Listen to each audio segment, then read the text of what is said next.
Good afternoon, everyone, and welcome to the 2020 GRESB Real Estate Results event.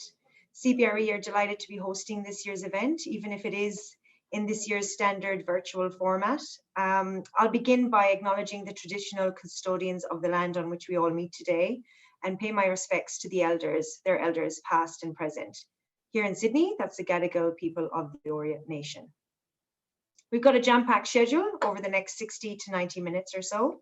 Shortly, we'll hear from Ruben Langbroek and Charles Van Thiel from GRESB on the results highlights of 2020. Then we'll break into two separate panel discussions to hear from the experts on best practice ESG management and responsible investment strategies, discussing net zero transition, ESG frameworks, stakeholder engagement, and resilience and adaptation. If you have any questions throughout the event, please pop them in the Q&A button at the bottom of your screen. Ruben and I will be keeping an eye on them as they come through. But firstly, I'll hand over to Davina Rooney, who needs no introduction, the CEO of the Green Building Council of Australia, to open the event today. Fantastic. Thank you so much, Emma. And I too would like to acknowledge the traditional custodians of the land on which we meet. And look, what a time to celebrate in 2020. So the first thing that I'd really like to acknowledge is that we're having a continuous 10-year run of this region's leadership in GRESB. And, you know, as I was doing a radio interview just before this about just why you are all so fabulous, I was talking about the collaborative competitiveness that we have in this region and how we all sort of push each other to go further and work collaboratively on all the spaces that need enhancements and change. Now, I don't need to tell you that it's been a uniquely difficult year, both in 2020, but as we move through these processes, but each of you at all stages relentlessly try to raise the bar, which is what, you know, this is all about. Really pleasingly, in this time, we saw a 3% reduction in global leadership, which is why we all absolutely partner in these spaces for change. And so Ruben's going to absolutely give us an overview, but it's very exciting that at this time we're still having a 20% greater participants come into this cohort, which is really important. Now, Ruben will talk through this, but obviously 2020 has been, you know, a challenging year as we work through these items, and the Green Building Council has been involved very much through partnership as our own Jorge Chapa chairs the GRESB Australian Committee. And we look forward to continuing to work with GRESB as we take the survey and take it to the next level, really leaning into the performance space so we can ensure that now more than ever, long-term benchmarking of performance is absolutely critical, and really using that as a seamless way for investors to understand our performance at a time that we need to lean in the most. So I'm really looking forward to hearing today's events unfold. A huge thank you from me. Congratulations again on Australia's leadership. You know, it's so much work goes behind these announcements. It's all the projects, all the programs. And the thing I love about GRESB the most is out of all the indices, it really recognises what happens at an asset level all the way up to group strategy. So it's one that you can really celebrate that kind of performance dividend across the group. So looking forward to the rest of today. Thank you so much from me, and back over to you, Ruben.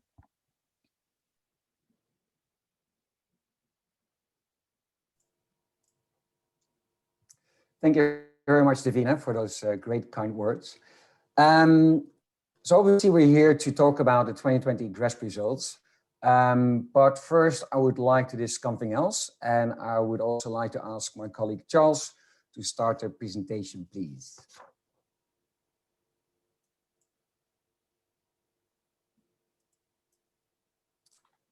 And I'm aware that for Charles, it's very early in the morning, which is fine. Charles woke up at 5 a.m. He's based out of Amsterdam. Can you see my screen? We can see your screen, Charles, yes. You can or you can't? We can. Okay. Give me one more sec. It's okay. So I was telling Charles didn't have his coffee yet. He drank tea, which might explain the delay on his end, but that's okay, Charles. Can you tell me if you see the right slide? I see a big elephant.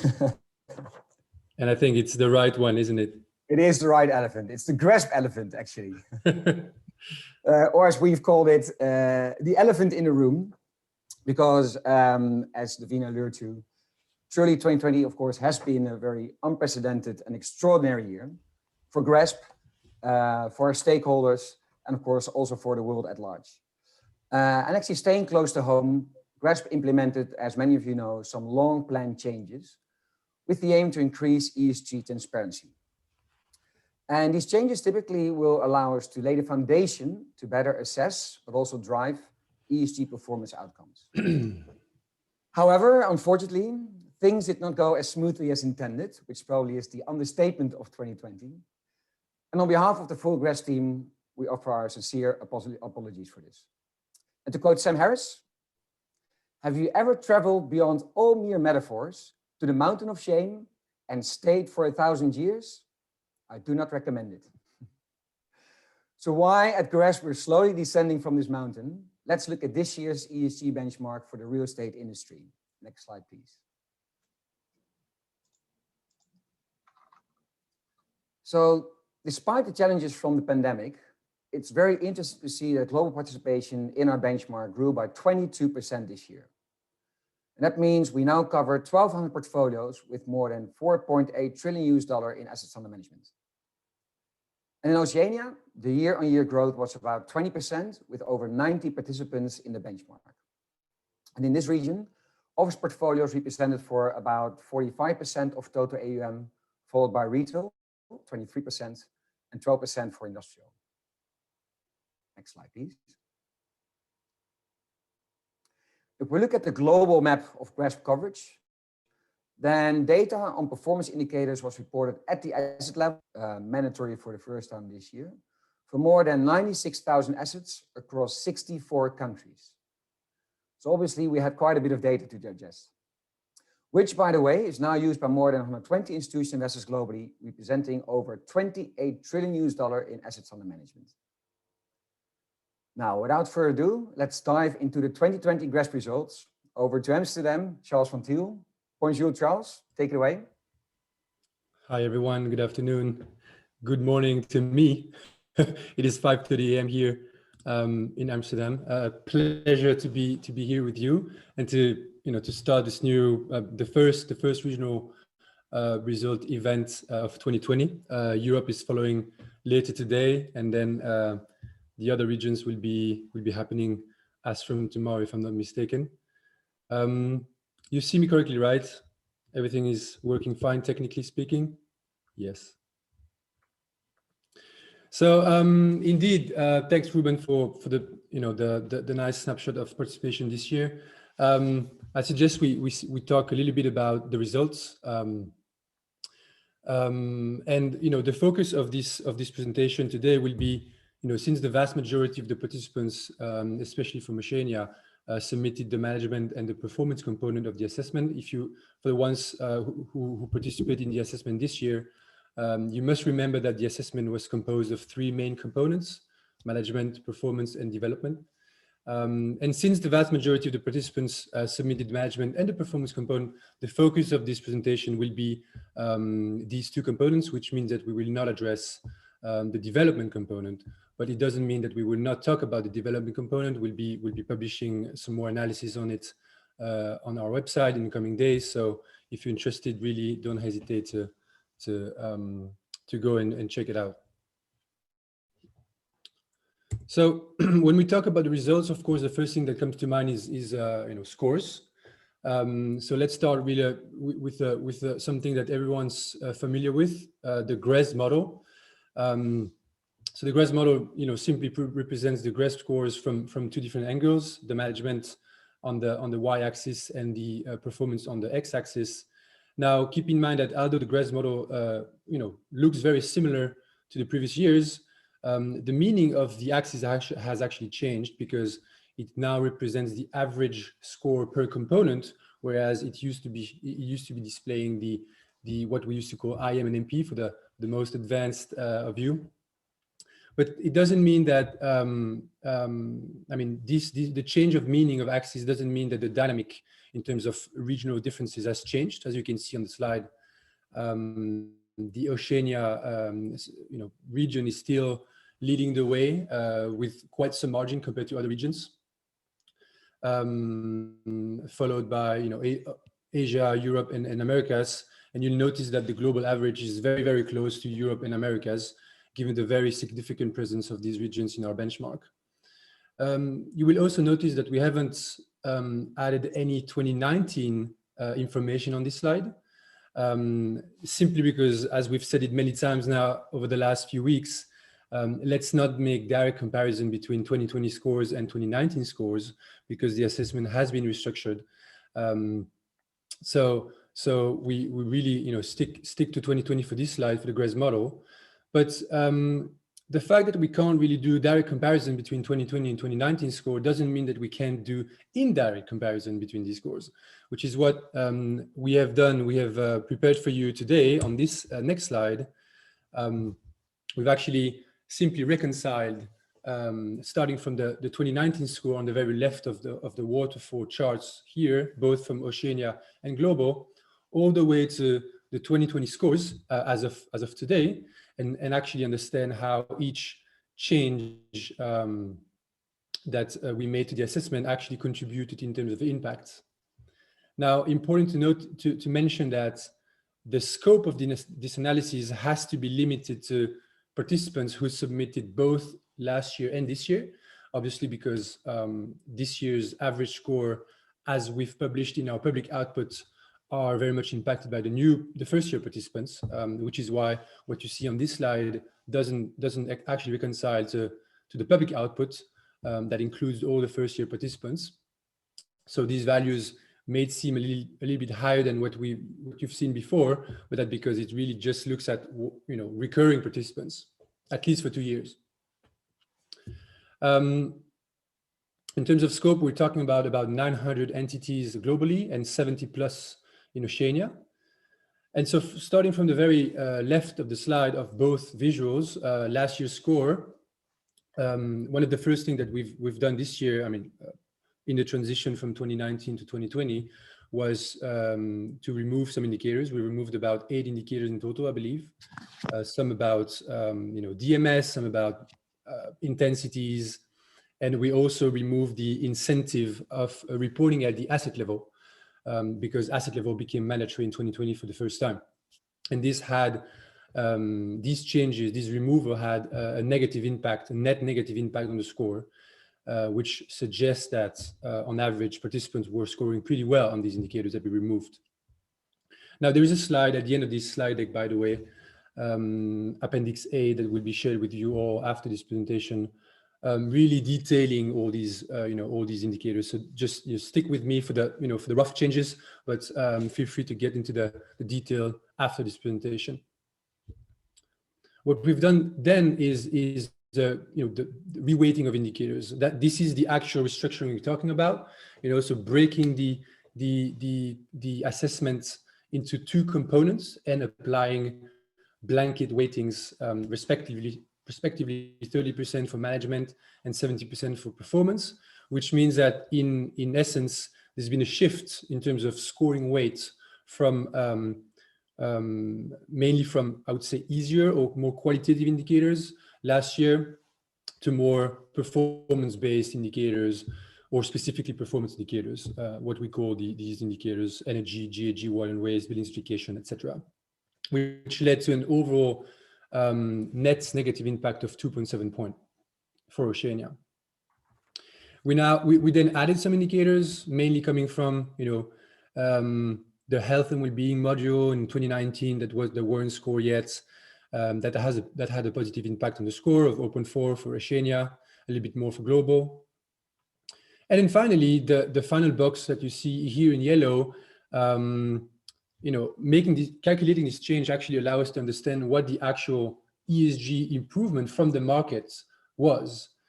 And that's interesting because if you remember from April, May, back in April, I think, we actually prepared an analysis, a similar analysis, to expect, to estimate what would be the expected change of that assessment restructuring on the scores. Before we had the 2020 scores, of course, we were just looking at expected impact of change as per the restructuring. And we were expecting at the time, if I remember correctly, we were talking about 2 points, I think, 2 points on average drop. But as you can see now, if you look at least the recurring participants, the scores have actually increased, which suggests that, well, although we've structured the assessment, it seems that the markets have moved faster than our recalibration work, which may us wonder whether we did enough this year. But let's not go into this topic right now. But in the end, we believe that the results are pretty positive because they keep increasing, even when we come and tweak the weightings to over the years. So we've talked a little bit about scores comparison and reconciliation, but in the end, we also wanted to seize this opportunity not to mention that GRESB is not just about scores in the end, but GRESB is very much about measuring real performance. And it's not because some of the real performance, as you may see them, are not directly reflected in the scoring mechanism, that it is not really one of the key point on our radar, and which is why we felt the urge to share with you these 4-step framework that GRESB actually started a few years ago already. With on the very left-hand side of the slide, you must have data availability. Is something that is very highly scored in the GRESB assessment. It is something that we value a lot because in the end, without data, you can't measure anything. And availability goes hand in hand with granularity and reliability. And if you remember, for the ones who were with us already 2-3 years ago, 2018, the asset level reporting in GRESB became optional. And that has become mandatory for the first time this year. So for the first time this year, all participants had to report at the asset level, which really allowed us to move on to the next step, the data quality step, which is very much about data quality. As we were getting all these new data points at the asset level, we've done a lot this year in terms of quality controls. We've implemented a lot of validation checks at the asset level.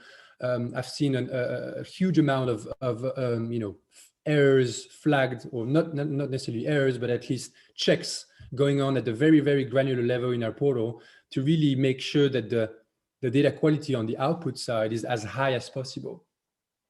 Error detection mainly refers to outliers.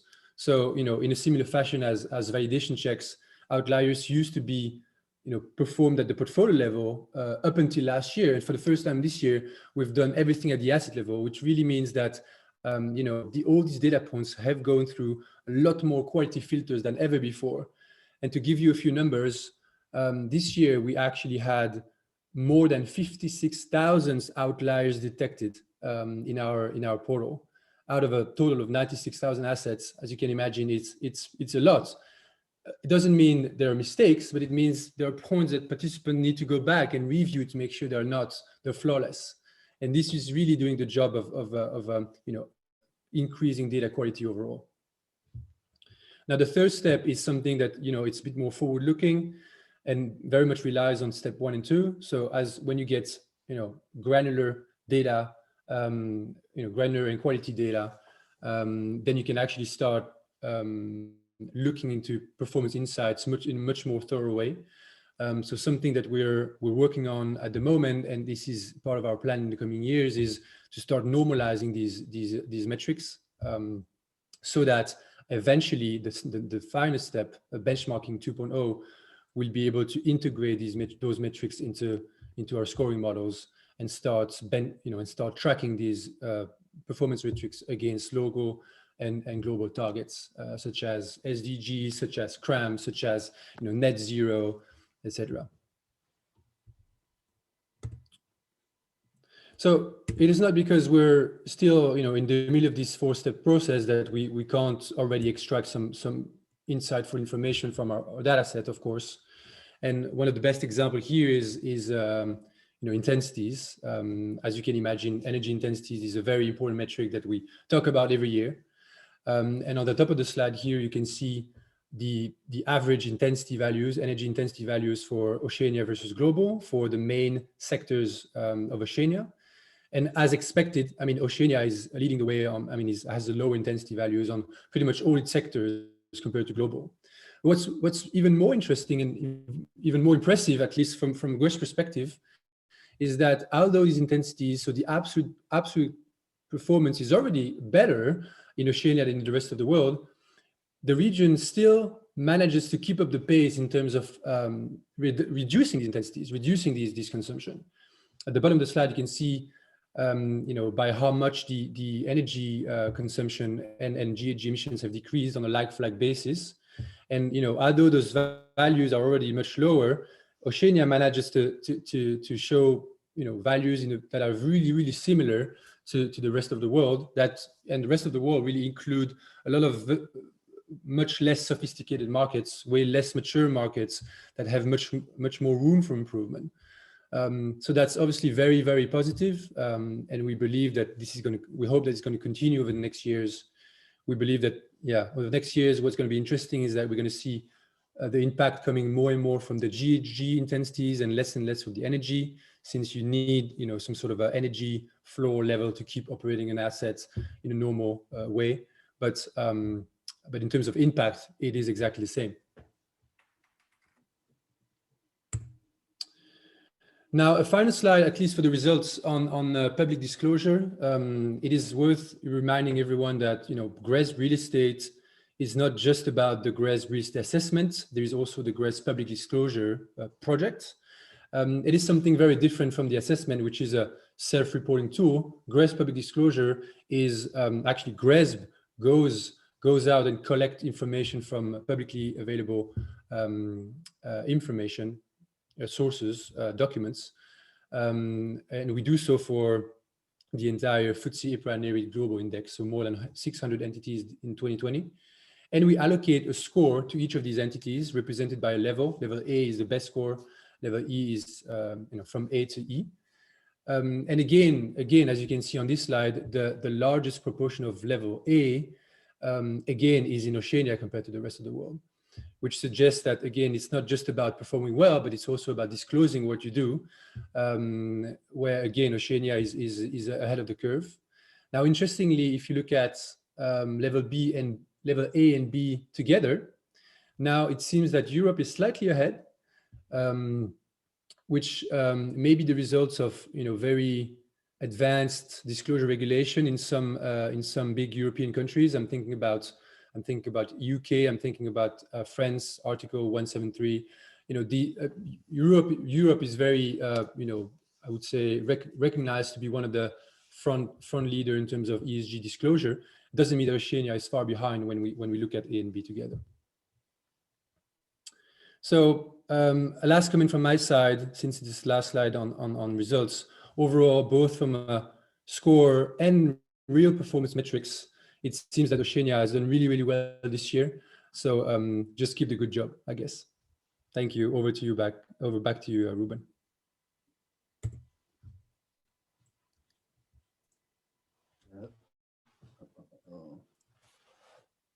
There we go. Thank you, Charles. It's always a bit of a hit or a miss with Zoom. I think you can see me now. So yeah, great insights from the 2020 GRESB results, but also from, let's say, the interpretation of those results, thinking about those changes that we implemented this year and what they actually mean in the end, looking at the different GRESB scores. So looking ahead, we would like to briefly talk about some of the key ESG trends that will shape the real estate future in the years to come. Next slide, please. So firstly, obviously, and as mentioned also by Davina, the pandemic has showed us the massive impact of acute shocks on our economy, communities, and buildings, let's say the real estate sector as a whole. And it also reminded us of the need to rapidly scale up investments in resilience, as that will allow us to better manage and mitigate future shocks. As for the longer-term stresses, climate change now is more on top of mind than ever. And not just because it impacts our cities, buildings, and communities, but also because it affects investment outcomes.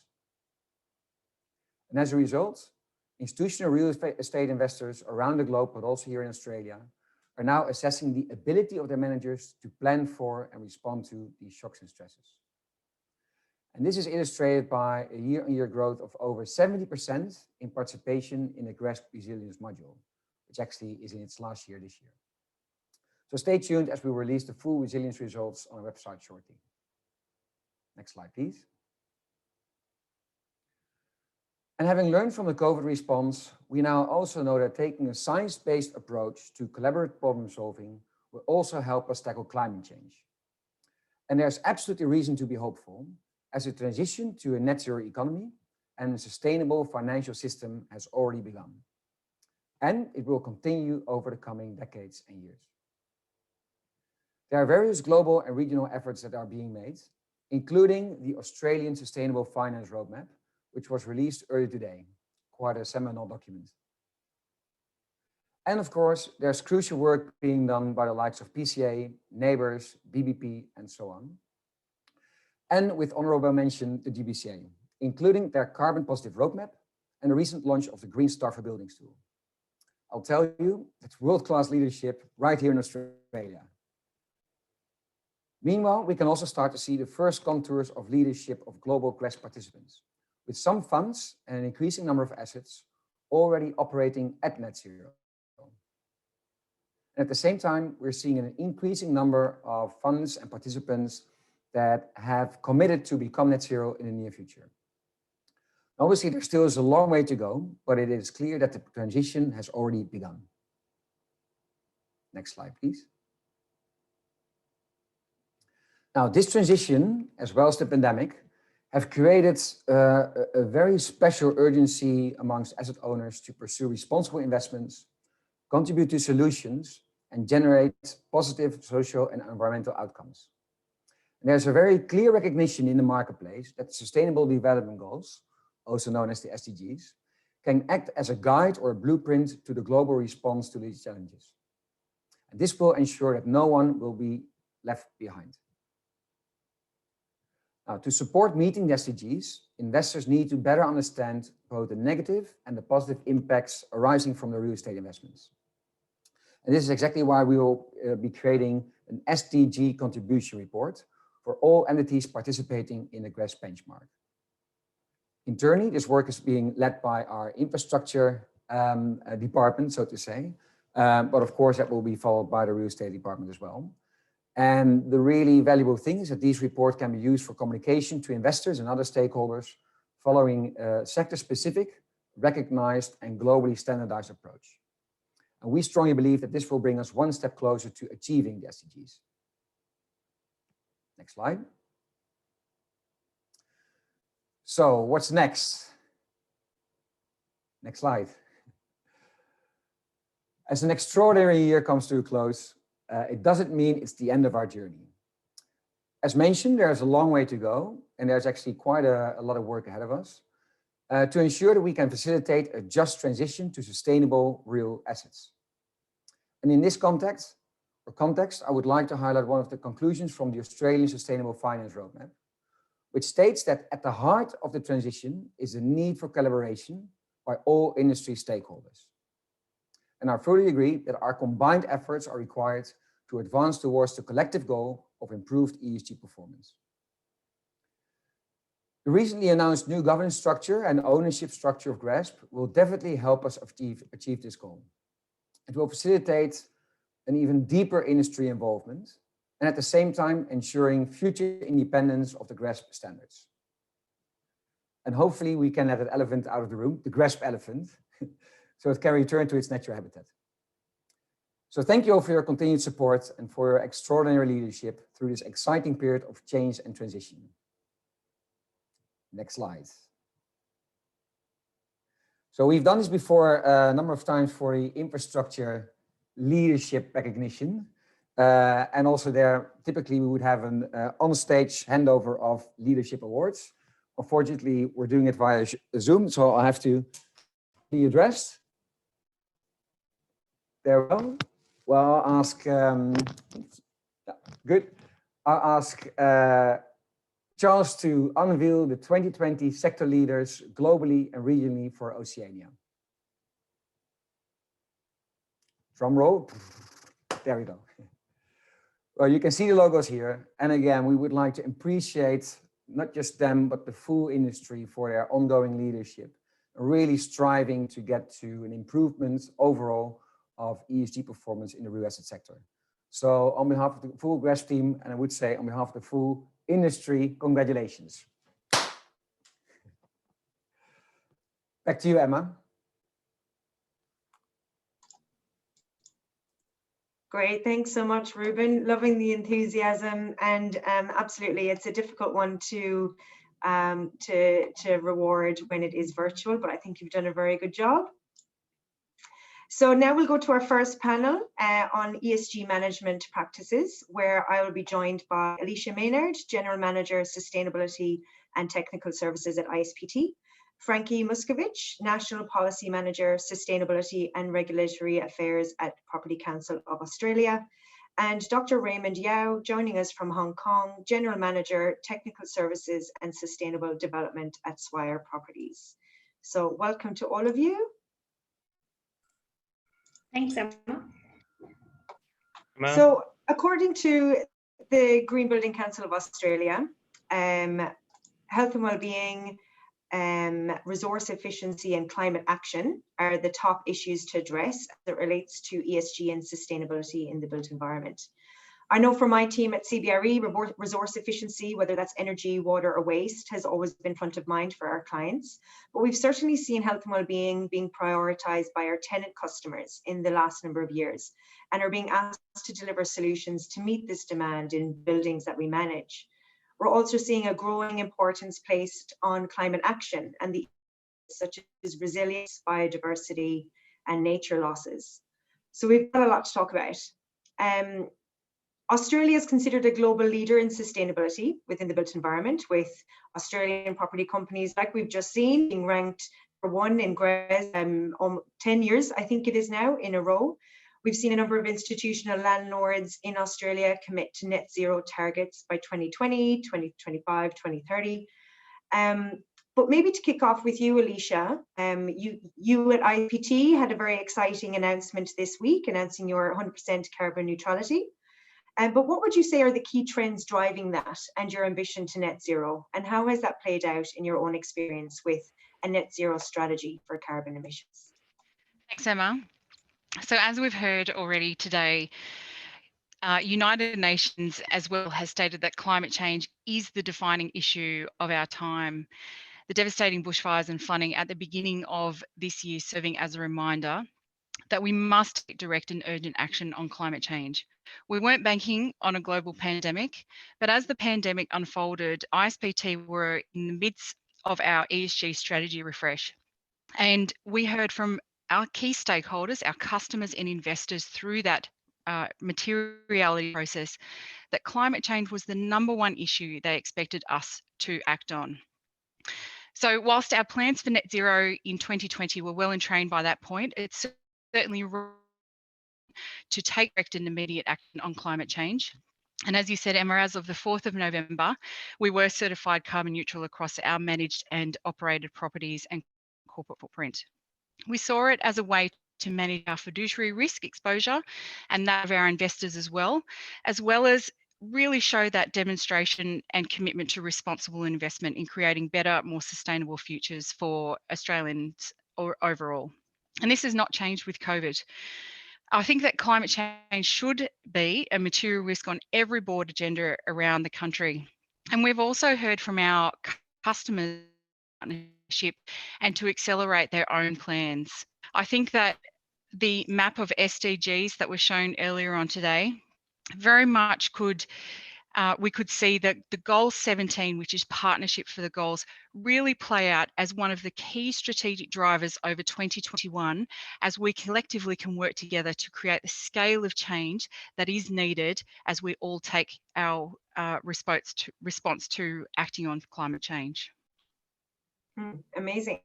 And Raymond, what about you at Swire Properties? You guys in Hong Kong and China are very well regarded for your commitment and focus to ESG, but a very different landscape in Hong Kong and China. So what's driving that focus for you around net zero emissions?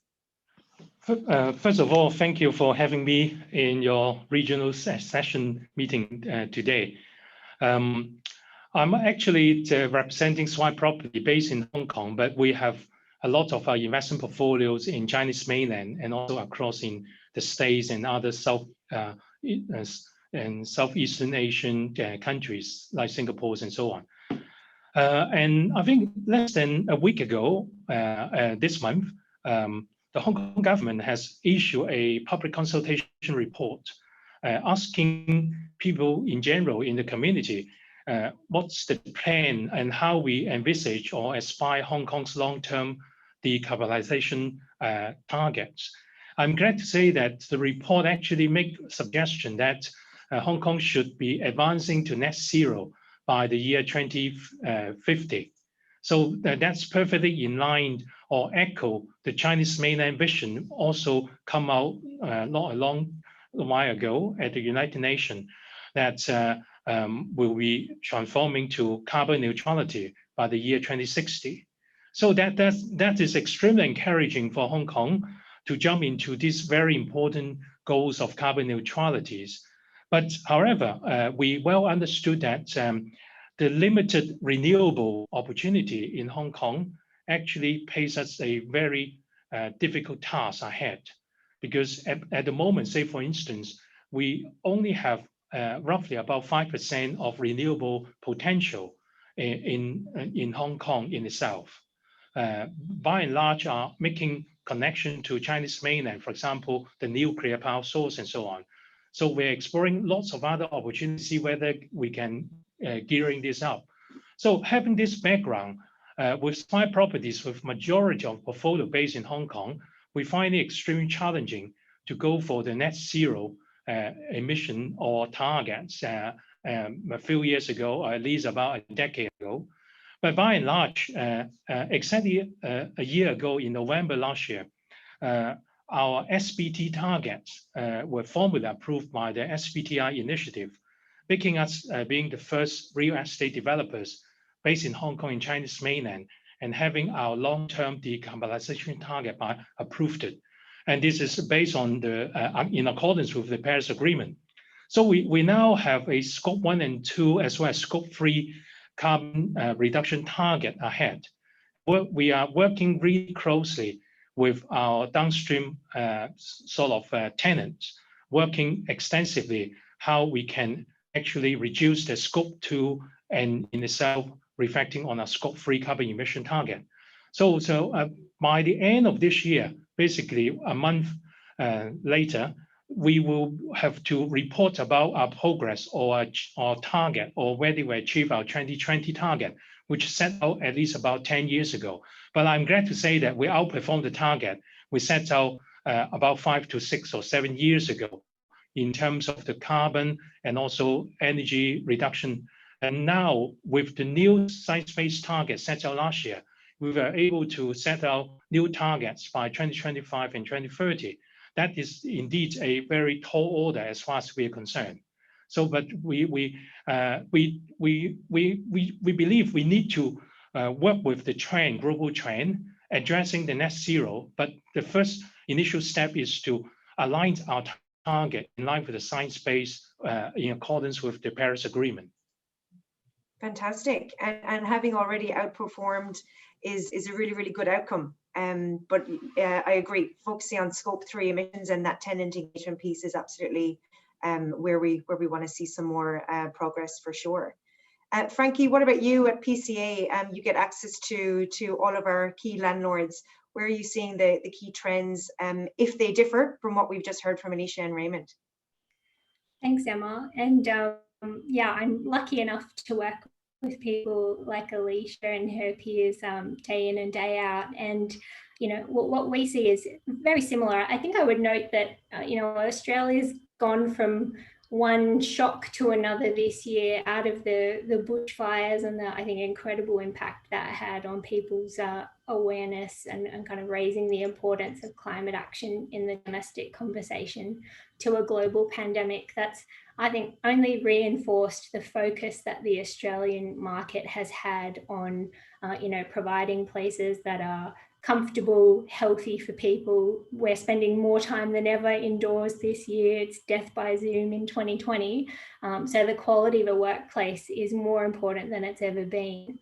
But what I've also seen is, we haven't seen any delay in terms of, rolling out those ambitious commitments. Indeed, I've seen, some of our members have been able to secure really great kind of PPAs and, sort of procurement targets around renewables. That's bringing into a much sharper focus what's needed to get, right to the end, to that net zero piece. And I think that's built on a really solid foundation in Australia. So we've had a really clear understanding and track record of performance here for a long time. And so we know what we have to do to meet that, carbon neutral, carbon positive, net zero target. And that's built on, the very strong foundation we have in the Australian market of measuring our performance at an asset level over time with really extensive sub-metering. And this isn't rocket science or particularly sexy, but what it means is, we've been able to focus on energy efficiency first within our buildings, and that's saving members a bunch of money.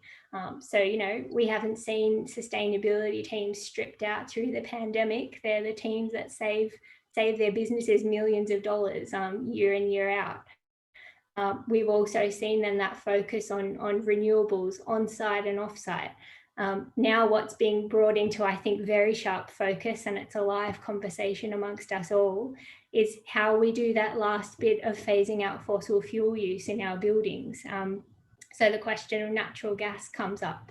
But I say all that to put to, everyone on this call and to GRESB, a little bit kind of acknowledging Ruben's elephant in the room earlier, that, we really want to lean in with GRESB and leverage the Australian experience, because when I chat to my international peers who are only just starting to contemplate the definition of a carbon neutral building, and we defined that 5 years ago and have been working steadily towards that, we should be proud of the progress we've made, on articulating and sort of quite systematically working towards real performance outcomes. And so from a property council perspective, I want to make sure that the GRESB benchmark evolves in a way that it is recognising and incentivising, energy efficient buildings running on renewable energy.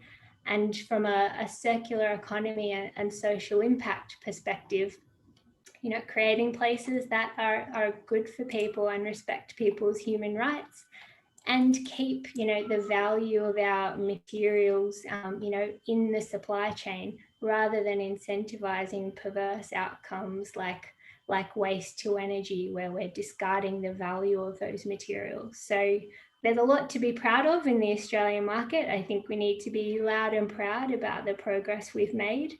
And I think this year has sort of seen us now get to the pointy end of a couple of, really important conversations about that last mile. Absolutely, and completely agree. And while I have you, because you've already slightly touched on it, but while we look at social impact of real estate, for example, it's not just about the resource recovery and energy efficiency anymore. Whether it's the creation of healthy spaces and places that promote well-being of tenant occupants, improving the design of buildings to foster more inclusive places and spaces, or policy and legislation to protect the most vulnerable supply chain from modern slavery, for example. What at the property council level is happening in terms of policy, regulation and advocacy in that space? Well, there's a hell of a lot happening on the industry leadership side of things. And I would say some of that's been helped along by the passing of a Modern Slavery Act in Australia. Again, I think that really brought into focus the need for the property sector at large to really collaborate on things like modern slavery risks, where our supply chains are, like that.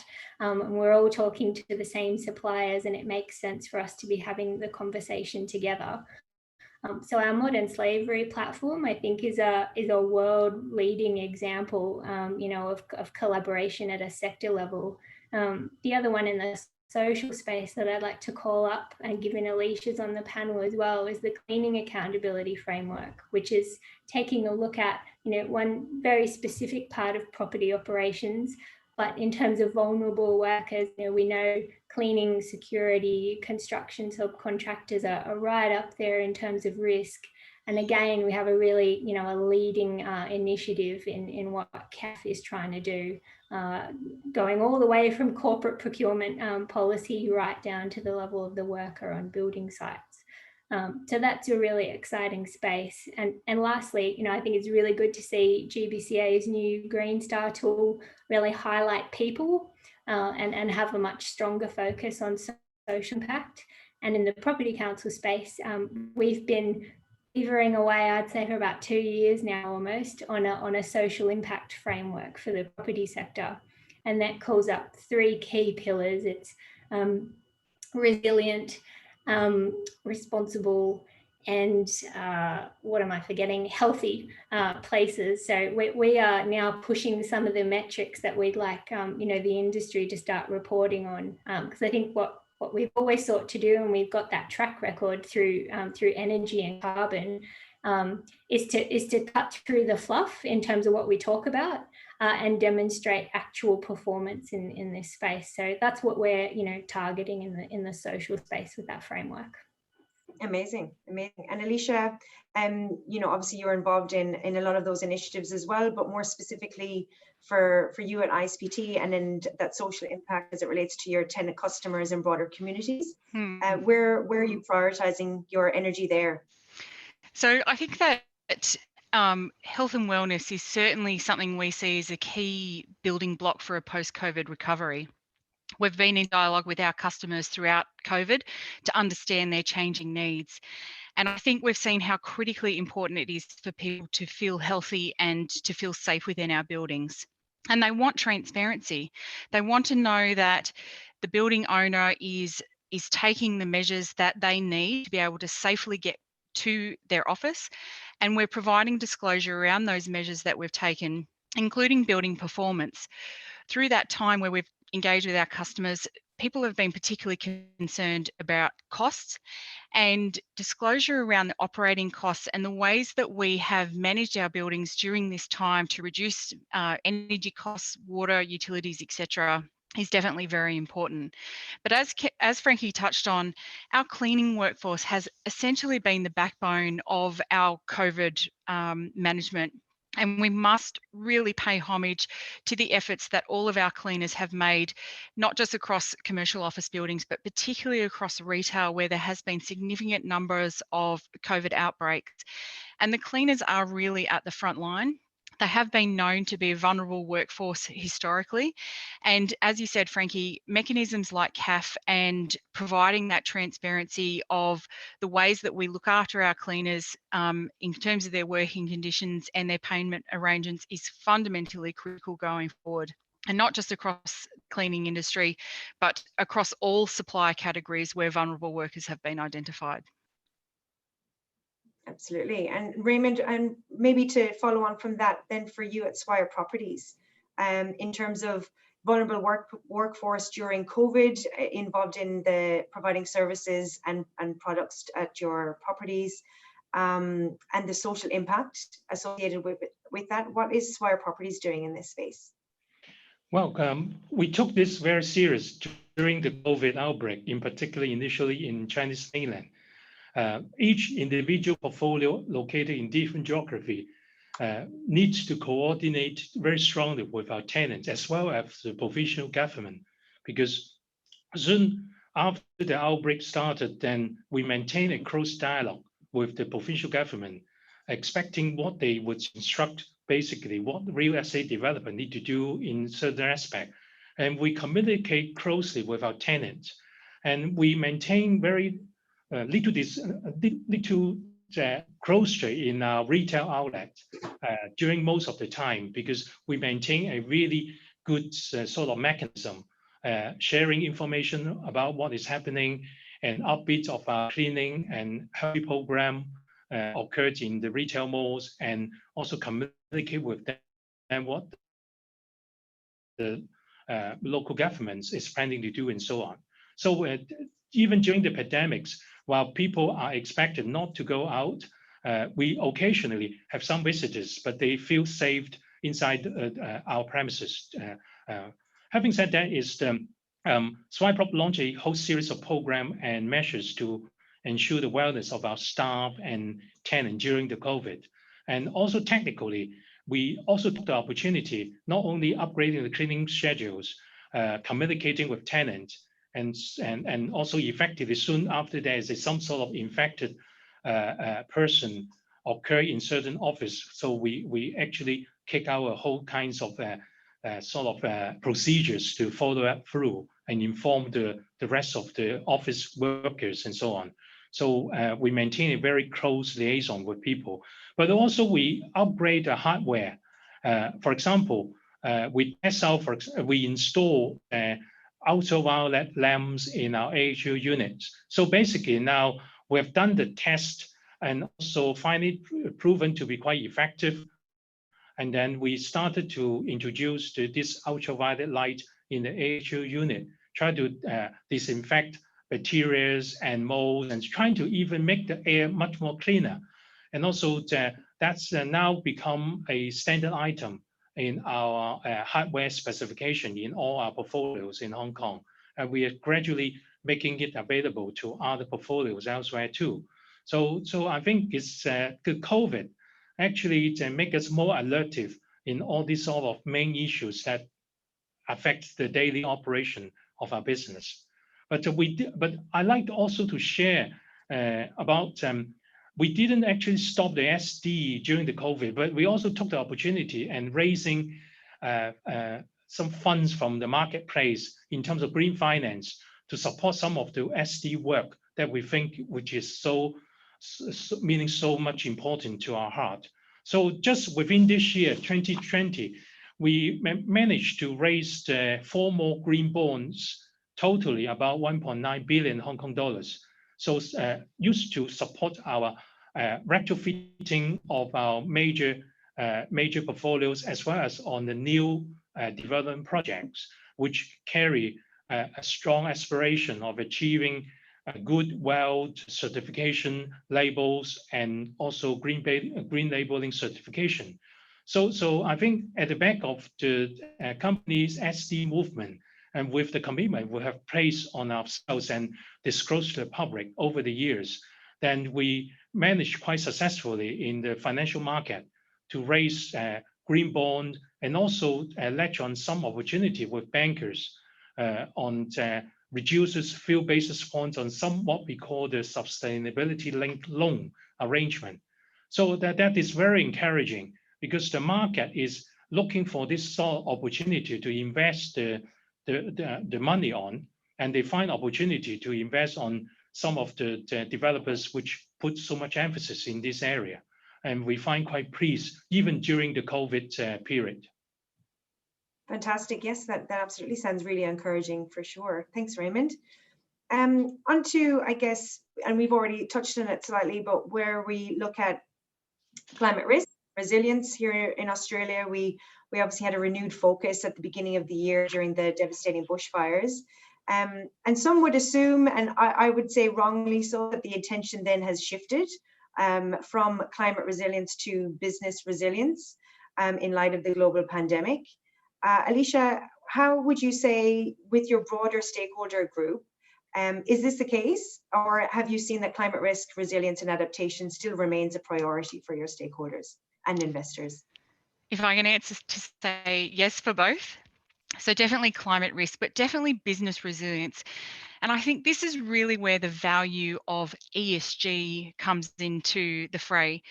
ESG in that lens of triple bottom line risk management for social and environmental risks as well as governance. I think climate change definitely takes front and center within the environmental risk. We've touched on modern slavery. I think our investors, and I know we'll hear from some of our investors later in this session, they certainly see ESG as a tool for mitigating and managing current and emerging risks. And I think, as I said, when we undertook our materiality assessment at the beginning of this year to inform our ESG strategy for the next 5 years, climate change came through very strongly, as did modern slavery and other community-based activities, including reconciliation, working with social enterprise. And we've tried to turn these into key opportunities then for us to act on these issues and to act on them in partnership with our customers and with our investors, so we can create a scale of change that's beyond what either of us could have done if we had done those things on our own. Fantastic. And at the PCA, Frankie, what would you say in that vein then, is what more is there to be done? Looking forward, looking into the future, you know, we have, all of your members have strategies and targets looking 2025, 2030, 2050 out, but where's the key focus area and priority for next steps, would you say? Well, I'm particularly focused in the policy landscape and the signals that come from, I guess, the key influences for our sector. I think Alicia's right. It's a mistake to assume that this is now off the radar, when in the background we now have someone at APRA who's looking at climate risk, and next year they're going to be doing vulnerability assessments of the financial services sector as it relates to climate change. You know, we're also seeing the insurance industry very much on the front foot with all of this. So I'd say, even though it's disappointing not to see more progress, you know, from the Commonwealth government in terms of climate change mitigation and adaptation, and I'm still optimistic that we'll see, you know, some quite relevant things for our sector come through the government's response to the Royal Commission into natural disaster arrangements, particularly as it relates to building codes and the way that climate risks are dealt with over time. But, you know, that these are the prudential regulators like APRA, the insurance industry, become quasi-regulators in the absence of, you know, of firm policy, because they're already pricing risk in the insurance products that they put out into market, or the kinds of signals and you know, sort of stress testing that APRA is going to be doing with financial services. I think it stands us in really good stead. So Ruben mentioned the ASFI roadmap that was released today. In the recommendations that call up real assets, it notes that we've got, you know, I think a very kind of strong grounding in tools like neighbours, like Green Star, you know, that are going to serve us well over time as we broaden that definition of what best practice looks like, beyond mitigation and looking more and more into adaptation. But we've got, you know, the foundation there. So I think over time, you know, incorporating, you know, a lot more practical advice up more broadly across the industry about how to manage physical and transition risks is going to be very much front and centre, and it's certainly, you know, the hot topic around our leading members. Fantastic, absolutely. And I know even for ourselves as well, it was a major topic of conversation for our clients at the beginning of the year. Probably did quieten down while people were trying to get their handle on the pandemic and operating assets in a really strange, obviously, environment. But it's absolutely come back up in conversation. It's not going away. We're looking at a long-term risk, so it's absolutely something that's front of mind. I'm conscious of time, so I will leave it there and hand back over to Ruben. But thank you very much to the panel for your very eloquent answers to all of the questions. Unless, Ruben, you have any questions that you've seen come through from the audience that I have missed. No, thank you, Emma. That's great moderation. Of course, a great panel. I think we were able to address any questions. Most of them were technical, let's say, characteristic via the direct Q&A button. But still, if any of the online attendees has questions, you can use the button in the bottom of your screen somewhere here to ask the panel. Either this panel or the other panel that's coming up. And we'll make sure to answer on those questions even after the end of this webinar. Great, thanks. Thanks, everyone. Thank you, and thank you, panel. Awesome. Now, may I invite virtually to the next panel, the next three panelists. And while they sort out their videos and mics, I'll start with an introduction because I think more fascinating insights to come from this upcoming panel. So before we get started, let me briefly do the introduction. I can see that Talia already joined. Very good. Caitlin is there too. Oh, and Caitlin is gone again. Well, we'll start with Talia. So Talia is actually back by popular demand because we had a panel session for GRESB infrastructure just the other week. Talia is head of investment stewardship at VFMC, so Victorian Fund Management Corporation. And at VFMC, she is responsible for leading the approach to investment stewardship, active ownership, ESG integration. Talia was also involved in the Australian Sustainable Finance Initiative, of which the roadmap was launched earlier today, as alluded to a number of times. So congratulations with that single piece of work, Talia. It's very exciting to see that being published. And I'm actually more excited to see what it will lead to going forward. Then our second panelist is Caitlin Medley, Portfolio Manager, Impact and Responsible Investments at QBE. Caitlin focuses on QBE's Impact Investment Initiative and a growing demand for thematic and impact investments in the global portfolio. She is also the co-chair of RIA's Impact Management and Measurement Community of Practice. And we've tried to get Caitlin on our panel in previous years, and have finally accomplished our mission. Yes. Thanks for joining, Caitlin. Now let me ask Pete to start his video. It'd be nice to. There we go. And last but certainly not least, and in Pete's case, I mean it, our third panelist, Pete King, head of property at VFMC. And actually, Pete has been a long-time friend of GRESB, if I can say so. He has deep knowledge of real estate, also due to having worked at Investa Property Management in the past. But also, and I know this from our many interactions, he has a genuinely great approach to engaging with VFMC's managers on how to do better on a wide range of ESG topics. It's always great to see Pete. And actually, Pete, I'm looking forward to our next cup of coffee or perhaps a beer in person because it's way overdue. Right. Okay, panelists, thank you very much and welcome to join this panel. Let's dive right in. And I would like to start indeed with the Australian Sustainable Finance Roadmap, which was launched today and which calls for financial system participants to embed sustainability into their organization's purpose, strategy and leadership, as well as to support the transition of the economy to net zero emissions by 2050, consistent with international conventions, including the Paris Agreement and the Sustainable Development Goals. Now, I know that there's a wide range of different commitments and goals out there, certainly for asset owners like yourself. Would like to start with Caitlin to tell us what kind of ESG commitments and impact targets QBE has set for itself.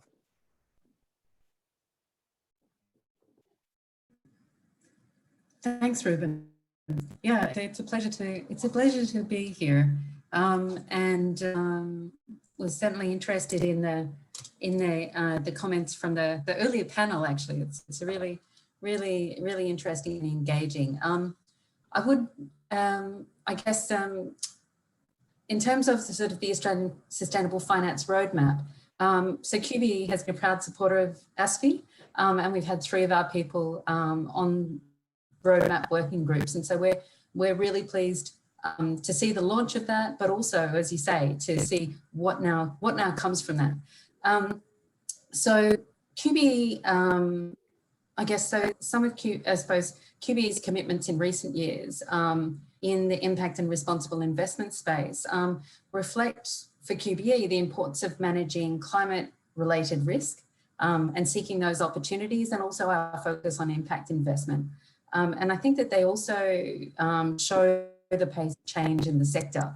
So, you know, QBE only joined PRI in late 2014, and in 2015 had launched its impact investment initiative, Premiums for Good,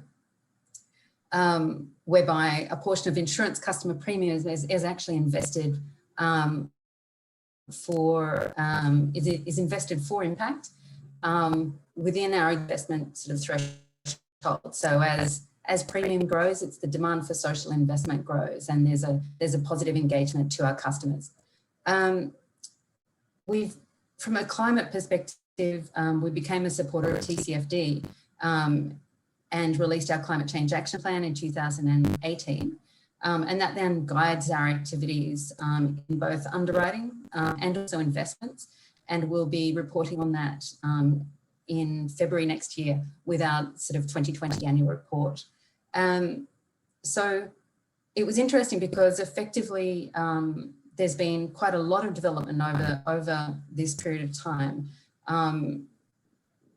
We introduced a group energy policy and made the commitment to have zero direct investments in thermal coal production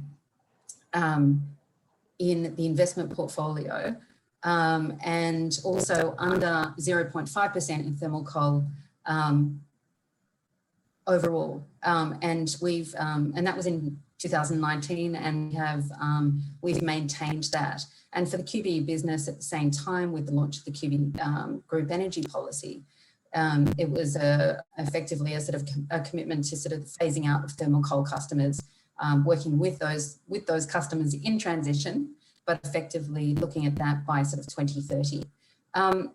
And interestingly, these types of developments actually created a very positive feedback loop back to within the organisation, really, in terms of that feedback, the positive feedback from our stakeholders, our customers, and our investors in relation to both the impact investing initiative and taking this approach. And in 2019, operating sustainably had been incorporated in the strategic objectives for the organisation. We also, in that time, went to carbon neutral operations in 2019, and we've joined RE100 so that effectively 100% of our renewables, 100% of our effectively our energy usage is sourced from renewable energy by 2025. And last week, we also joined, QBE also joined the Asset Owner Alliance for Net Zero in investment portfolios. So net zero emissions by 2050. So in that, we're joining with our insurance peers and other asset owners to look at the transition of portfolios towards net zero by 2050, with also those interim targets and metrics, but effectively being guided by the science and looking at sort of that standardization and the common approaches so that we're all moving together towards the outcomes that we want to see. And I think in addition to that, from an impact investment perspective and thinking about the SDGs and that broader social impact piece that we've been talking about, since 2015, when Premiums for Good was first established, we had set the ambition effectively to reach 1 billion within our sort of impact investments by 2021. And I'm pleased to say that we're on track to achieve that. And we're also moving to an expanded ambition of 2 billion by 2025. And so we're on track. And so from a climate risk, climate-related risk and opportunities perspective, and also an impact investment focus, these are some of the commitments that the QBE organisation has made. And we're really excited actually about the launch of the ASFI roadmap and also what that means in terms of the range of partners that can work together to make this happen. Thank you. That's really interesting and great to see the number of commitments from QBE side. Talia, you being involved in the technical working group of ASFI, what are your views on the roadmap and also how does it tie to the commitments and strategies of VFMC? Sure. So in terms of my overall view of the roadmap, I think it's a really important piece of work, obviously, because it really sets a clear plan to help us move into the future, because capital markets and finance do have a critical role to play in society more broadly. And so the roadmap ties that together and I think clearly articulates what the focus areas need to be, and climate is certainly part of that, but it's really important to remember that there are a range of other aspects that the roadmap focuses on, including Indigenous inclusion and broader issues regarding wellbeing and social conclusion. So sort of, I guess, my high level views regarding the roadmap. In terms of the FMC's commitments, we're probably at slightly a different place to where Caitlin is. So I'm quite new with the fund. I've been there for just under a year, and this year has really been a process of consolidating the work that has been done historically, refreshing our strategic commitments, our policy and our approach, and looking forward to next year. That's when we'd like to explore particular commitments that we could make, be it around thermal coal exclusions, net zero targets and so on. So we're not at that point. It's sort of more of a qualitative approach, and our approach to investment stewardship is really centred around 4 key areas of work. So active ownership and really engaging with the companies and the assets that we're invested in. Secondly, about ESG integration. Thirdly, doing various major projects, be it around modern slavery or climate risk assessment. And then fourthly, the collaboration piece. And I'd maybe just like to talk a little bit about active ownership, because as an investor, we have a really strong role to play in terms of building a partnership and a relationship with the companies and the entities that we invest in. And it's through that partnership model we can engage and seek to encourage and collectively drive change with the entities we're invested in. And of relevance to today's discussion, that's an area where VFMC and Pete's team has done a lot of work, and it predates my joining the fund. And as you mentioned, Pete has been a leader in terms of property and sustainability and a shining light for that at VFMC. And Pete, maybe you could talk to some of the engagement work that your team did late last year and early this year in terms of engaging on ESG related issues. Definitely. I think as an asset owner, it's important to be able to whatever strategies, commitments you have to then influence your managers and for them to adhere to those policies and strategies, right? So Pete, go ahead. Yeah, thank you. And it's probably a partnership approach we adopt internally in terms of Talia's investment stewardship team and ourselves. What we learned is, and we've been a GRESB member, Ruben, correct me if I'm right, 9 or 10 years now, maybe 8, 9, and we think it's a really effective and efficient way for us to get benchmark data across the investable universe that we're investing in, because we've got a team of 3, very excitingly about to grow to 3.5 as Talia's team grows to 2.5. So resources are really important for us and how we integrate. So we use the fund manager community, of which we've got about 10 different fund manager relationships, about 15 different strategies, and about $5 billion Australian invested. And we use the fund manager community to be that conduit to achieve these outcomes. So really interested to hear what Alicia had to say before. ISPT are one of our managers who very much fit into that role. And we're really pleased that they've made sort of progress and continued that momentum this year, because it's been a really challenging year from an investment markets point of view. So sort of first comment is, I think we've been more focused on the dislocation in markets this year and how we could invest and generate returns. And first and foremost, that's what I'm here to deliver. And in the back of my mind, I suppose we've been looking at things like ESG and thinking, okay, how can we do a better job and integrate? So that the process we started last year was sort of engagement a couple of times a year with managers, and I'll put my hand up and say we've done a poor job this year because we've been a little bit hard to get around to everyone this year remotely, particularly from Melbourne. But that engagement where we use the GRESB results as a tool for engagement with our managers, not necessarily to hear always the best things they've done. I think fund managers in Australia are pretty good at telling us when they've done something good, and I don't mean that glibly. It's more to engage in the things where there might be some constructive improvement required, something where they haven't done well, something where they might be lagging the industry, something where their peers have come up with a better idea. And then we probably use that and go further and say, look, across our whole portfolio, we've got exposure to about 300 properties, and clearly we can't do them all justice ourselves. So digging into an asset level saying, what are the initiatives that you're looking at? Where are you spending your OPEX? Where are you spending your CAPEX? What are your priorities? How do you resource this? And it's that old thing that I suppose I've been talking about for a lot of years.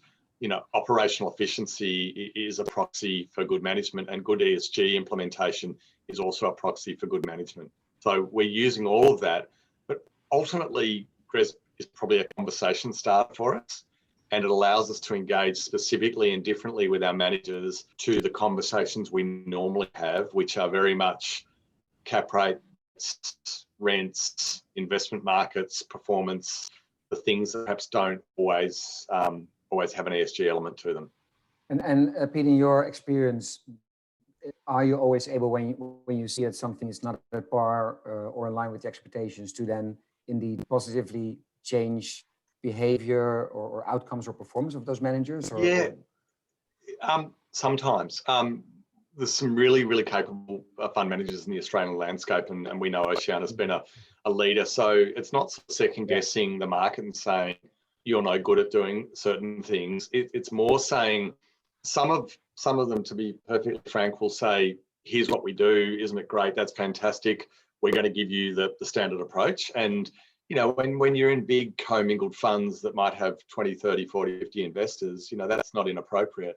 Where more of our portfolio investing is going is to a club style or active form of investment where there might be 2 or 3 investors and we might have decision-making rights. So I think I'd separate it and say, sometimes we have a voice, you know, via the capital we invest. Sometimes we have decision-making control. And I think it's where we have that decision-making control that we have a deeper conversation. And I think an example of that, and it's a good example, is a few years ago where we engaged with QIC in one of the club partnerships we're in there and said, we think we can do more on solar and we think we can do it quicker and we want you to help us get there. Now, they've made some big announcements in terms of a rollout of solar this year. It's a shame, I normally have it as my screensaver. One of the assets in the background for, I think I've got the numbers right, it's about a 1.4 megawatt solar installation in Townsville. So we take great pride engaging right down to the asset level to say, this is something. And then I suppose what we say when we're allocating that and approving budgets is, it's conversations like, can we do a little bit more? What if you had another couple of % in your OPEX budget or your CAPEX budget?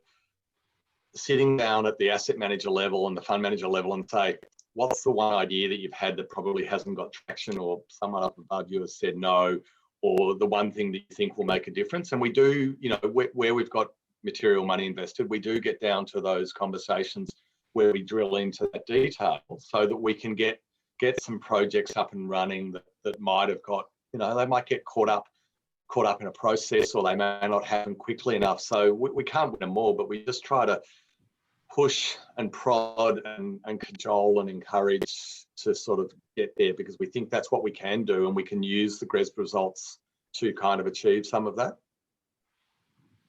That's great, thank you. Caitlin, you mentioned the Premium for Good initiative and some of the other commitments as well.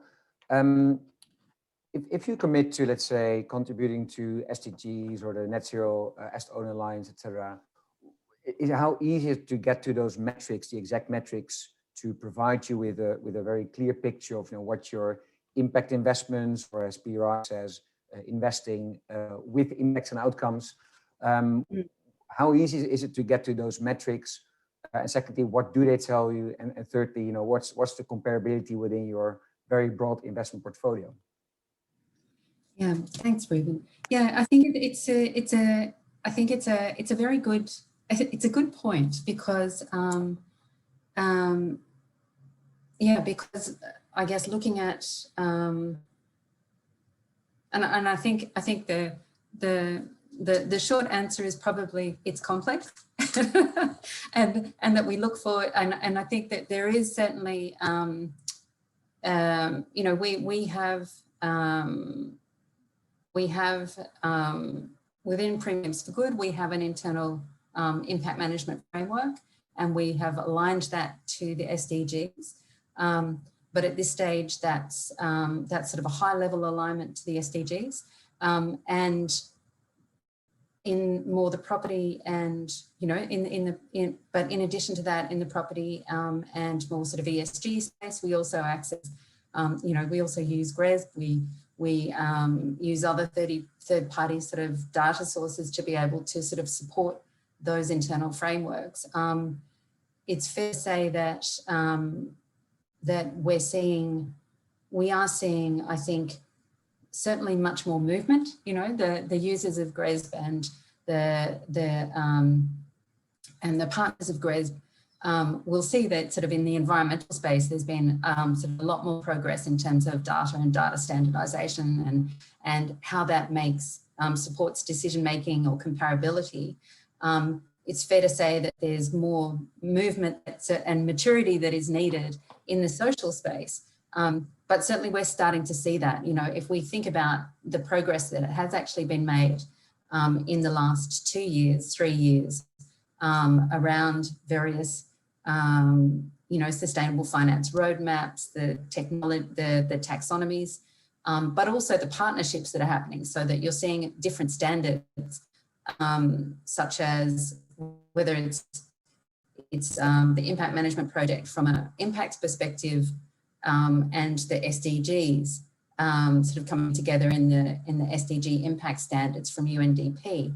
If you think about SASB and GRI now announcing that they're going to be sort of working closer together, and that we also sort of see, I think also say with the Asset Owner Alliance, the ability to be able to, the value there is to bring multiple parties to the table, to be able to work with some commonality and standardization that helps us all progress.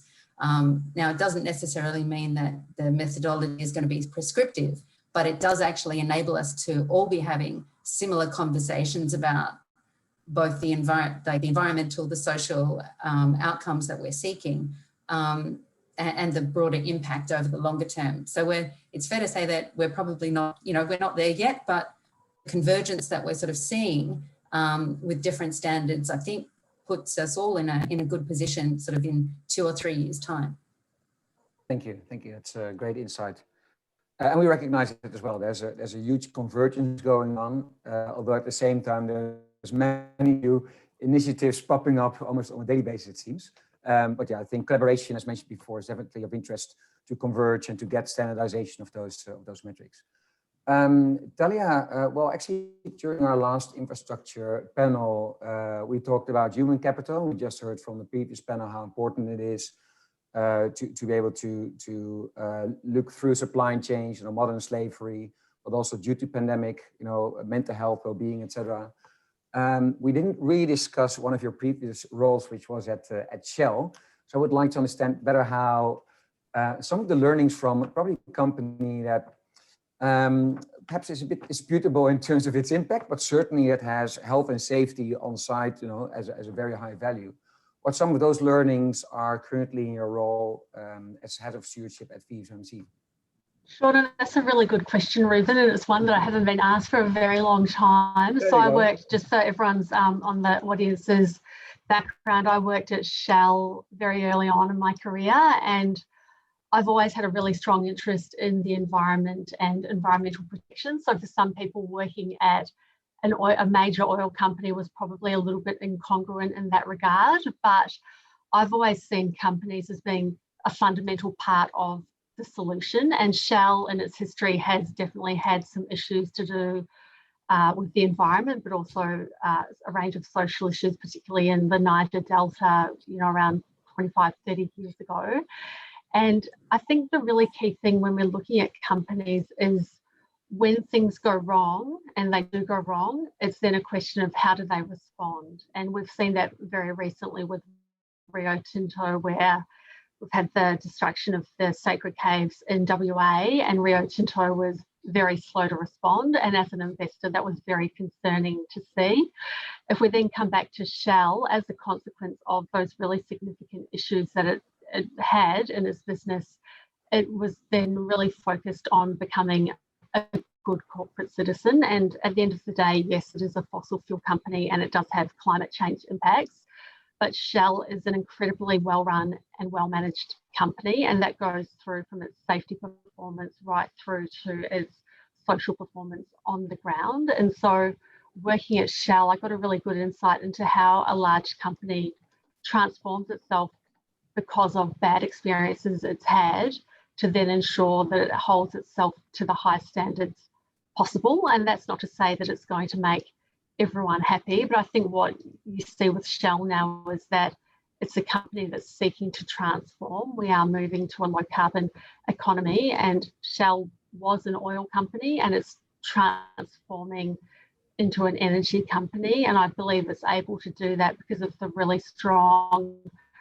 management practices and processes that are in place through, and I'll give you a really, sorry, I'm digressing a little bit, but it's an anecdote that I like to share. And so I worked at Shell 20 years ago, and 20 years ago, occupational health and safety was, yes, it was relevant, but it was less well known than it is now. And I was working in head office, and I was walking down a flight of stairs, and I was in high heels, holding a stack of files in one arm and my laptop in the other.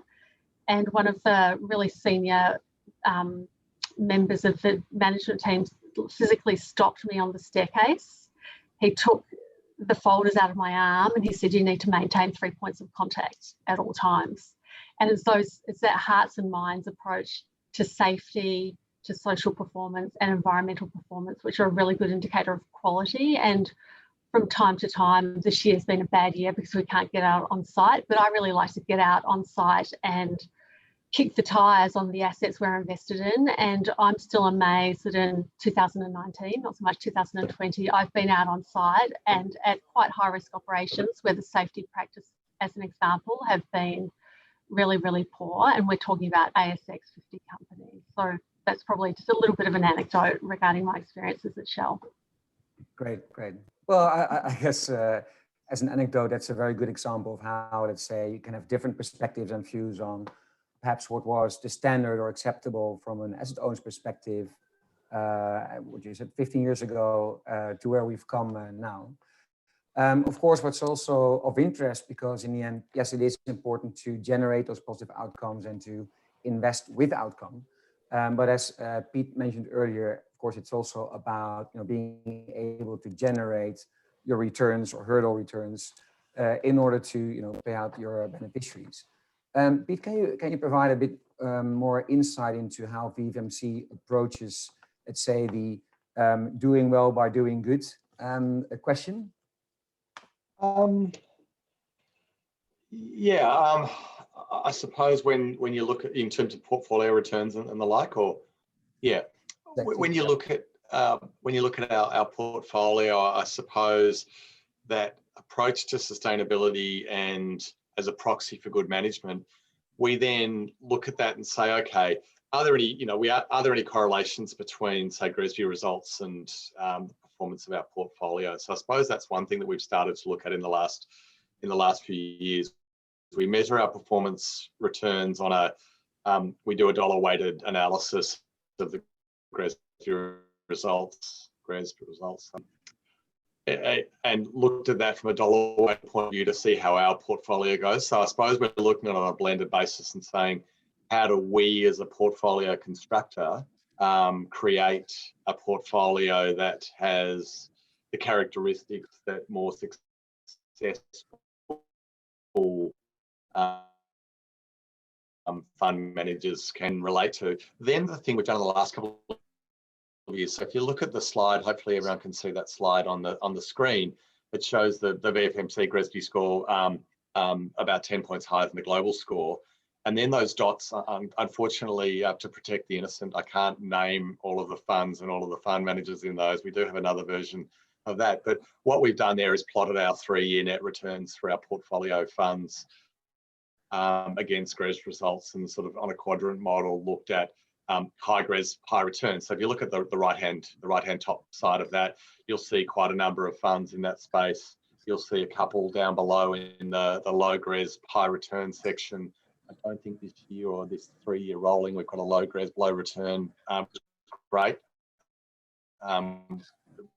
Probably wouldn't be a good place for a fund to be there because we may not give them any more money. And then on the left, you've got high GRESB and low returns. And I think it's just a reminder to say, as important as this is and what we use it for, we will have times in the market where particular sectors and particular investment strategies aren't as successful as others. So it'll be no surprise to property participants on the call that some of those dots on the left-hand side, top quarter, are retail funds where there's been significant structural and cyclical changes occurring.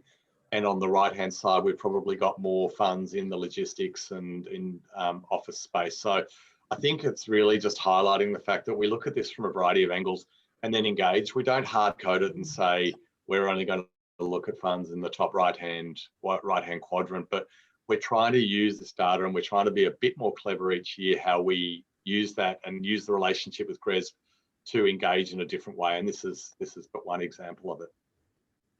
Very insightful. Thank you very much, Pete.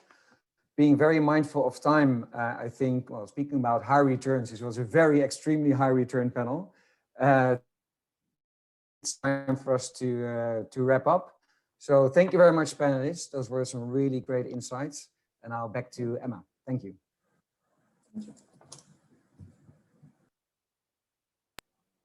Thanks, Ruben. And thank you to all of the panelists as well. As Ruben mentioned, very, very engaging discussion by everyone. And on behalf of GRESB and CBRE, I would like to extend a huge thank you to everyone for attending today's event. Congratulations to all of the participants of this year's GRESB survey, and of course to the sector leaders who were announced earlier. Fantastic to see even further leadership from the Australian real estate industry, which continues to push boundaries and strive for excellence in sustainability. Thank you to Davina Rooney, to Charles and Ruben. And Ruben's jacket, of course, I think that warrants its own call out in itself. And of course to all of our panelists for an engaging discussion on best practice ESG management and responsible investment strategies. From net zero to climate resilience to social impact, the impact of a global pandemic on ESG, and finally, the importance of aligning Australia's financial system to support the delivery of a sustainable, resilient, and prosperous transition to net zero emissions by 2050.